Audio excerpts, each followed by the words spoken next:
A letter to God एक कहानी है, जीएल फुएंतेस जी ने लिखी है। ये कहानी एक गरीब और सीधे साधे किसान लेंचो के भगवान में अटूट विश्वास को दिखाती है। लेंचो एक गरीब लेकिन मेहनती किसान था। वो अच्छी फसल की उम्मीद कर रहा था। अचानक ओलों के तूफान ने उसकी सारी फसल बर्बाद कर दी। ये देखकर बेचारा किसान बहुत दुखी हुआ, लेकिन उसे भगवान पर पूरा भरोसा था। वो पढ़ा लिखा इंसान था।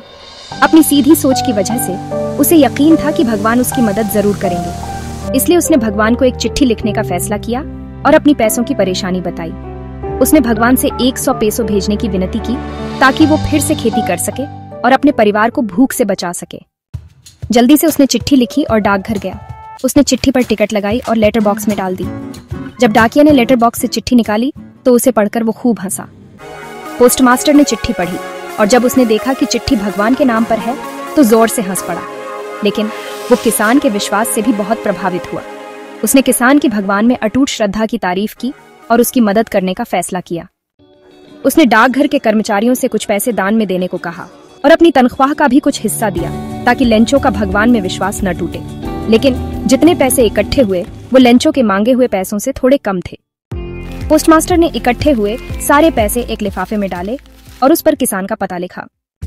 अगले रविवार लेंचो डाकघर गया यह देखने के लिए कि क्या उसके लिए कोई चिट्ठी आई है। पोस्टमास्टर ने उसे धीरे से चिट्ठी दी। लेंचो लिफाफे में पैसे देखकर बिल्कुल भी हैरान नहीं हुआ। उसने पूरे विश्वास के साथ लिफाफा खोला और पैसे गिने, लेकिन जब उसने देखा कि उसमें सिर्फ 70 पेसो हैं तो वो गुस्सा हो गया। उसे यकीन था कि भगवान इतनी बड़ी गलती कभी नहीं कर सकते। वो तुरंत खिड़की पर गया और कागज और स्याही मांगी और भगवान को एक और चिट्ठी लिखकर लेटर बॉक्स में डाल दी। जब लेंचो चला गया तो पोस्टमास्टर ने तुरंत उसकी चिट्ठी खोली और पढ़ी। उसमें लेंचो ने भगवान से शिकायत की थी कि उसने 100 पेसो मांगे थे, लेकिन उसे सिर्फ 70 पेसो ही मिले। उसने डाकघर के कर्मचारियों पर भी इल्जाम लगाया कि उन्होंने उसके लिफाफे से बाकी के 30 पेसो चुरा लिए होंगे। उसने भगवान से विनती की कि वो बाकी के पैसे भेज दें क्योंकि उसे बहुत जरूरत है। लेकिन उसने भगवान से कहा कि पैसे डाक से न भेजें क्योंकि लेंचो को लगता था कि डाकघर के कर्मचारी चोरों का झुंड है जिन्होंने लिफाफे से बाकी के पैसे चुरा लिए होंगे।